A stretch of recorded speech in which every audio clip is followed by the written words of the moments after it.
You know already that we are made, that we are made in the image and likeness of God.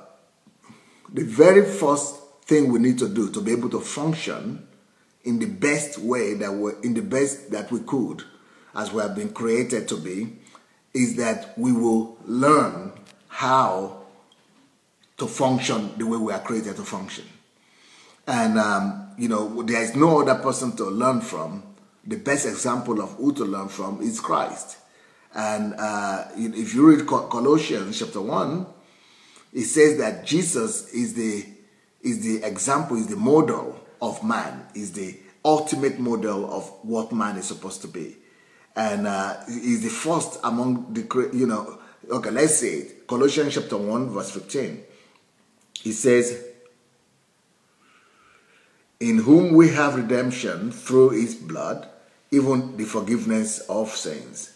Who, that is Jesus, who is the image of the invincible God, the firstborn of every creation. You say, he's the firstborn. So when you look at Jesus, don't just look at him as like this religious figure, like this religious person. No, Jesus is God and all that. But when he was on the earth, one of his main missions is to communicate to us that he was like us. He came in the flesh like us, to be like us. But because we don't know how to function, how to really live the ideal life in the flesh, we don't know how to function with the combination of God, his spirit, and our flesh, combination of God and man in one person. How do I function? How do we function? Nobody ever functioned like that before. But Jesus was the very first one to function that way. So that's why he's called the firstborn among the brethren. So Jesus is the firstborn among the brethren for a purpose. He was the first, he's the firstborn, it's called the firstborn of the brethren, so that we might model our life and our lifestyle after him. So let's find out, what did Jesus live for? What was Jesus living for? Definitely Jesus lived for the transformation of the world. Jesus lived to save the world. He gave his life to save the world.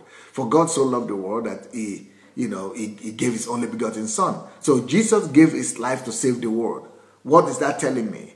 That is telling me that, okay, the only thing worth living for is when I give my life to help the world, to help humanity.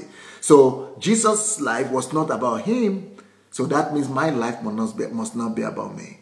So it means life itself is not supposed to be egocentric. Life itself is not supposed to be something that is just about me and my needs and my desires. Life is about service. Life is about ministry. Life is about stewardship. Life is living like the master has shown me how to live. Life is the ability to be able to learn from the ideal example. There is no better example of how to live life than Jesus' life. So Jesus' life was the ideal life. And why was it the ideal life? Why was it given to us? Why was it made available to me? So that I might look into his life and say, okay, what did he spend his life on? He spent his life trying to bring deliverance. He spent his life trying to help. But some people think that means I must become a pastor before I could function like Jesus. No. When Jesus was in that party, when he turned water to wine, the point is not that it's not about wine and it's not about water. It's not even about what he did. But what I'm trying to say is, at that function, it was at a ceremony. It was at a party. It was in a gathering, in a social gathering. So it was not in a church that day. It was not like in a religious environment.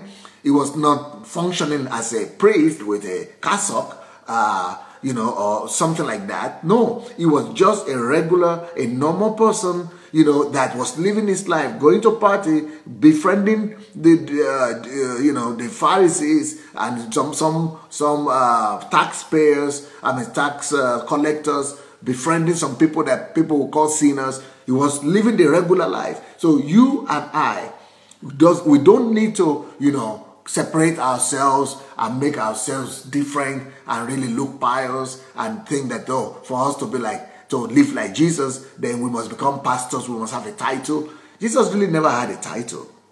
People were calling him different things. Some people call him rabbi, some people call him teacher, some people call him Lord, some people call him Savior, some people call him Messiah, But he was not particular about that. He was doing what he needed to do. When he was young, he was working. He was working as a carpenter. His disciples were working as fishermen, and so he was living a regular life in the workplace or in the marketplace. But then he knew who he was. He was living the God life on a personal level. He was living the God life by fellowshipping with God, by revealing God in every aspect of life and in everything he did. He was always revealing God. He was always manifesting God in everything he did. So even when he was with his parents and in his family, when he was with his friends, he knew his mission. His mission is to reveal God. Now, this passage here is telling us Jesus was the image of the invisible God. This passage is confirming the fact that Jesus lived the right life. Jesus lived his life the way it's supposed to be lived. Jesus fulfilled his destiny from day one. He was living as the image of God. Of what God? The invisible God. The God that people have not been able to see so far. He must make it invisible. The God that people think is oblivious somewhere, or is not visible, is not present, is God that is not existent. He came and made that God manifested in the physical body, in physical material life. He made God visible. So how am I supposed to live in this world? How are we supposed to function in this world? The very best tool that we have to use to make God visible, the first thing we're supposed to do, you heard about that yesterday, is to make God visible. But the very first tool we have to make God visible is our life.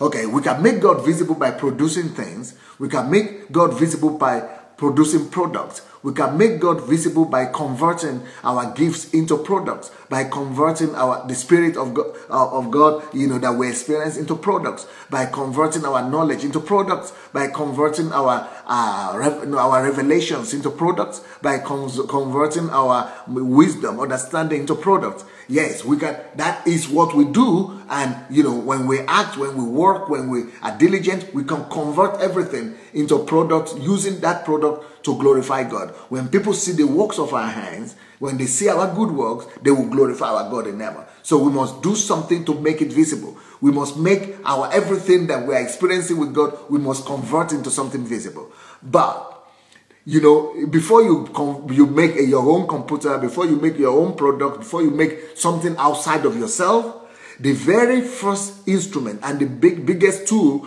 you have to glorify God and to function with on the earth is your body. It's you. It's your personality. So you as a person, you have to be a walking manifestation of God. You have to be a walking image of God.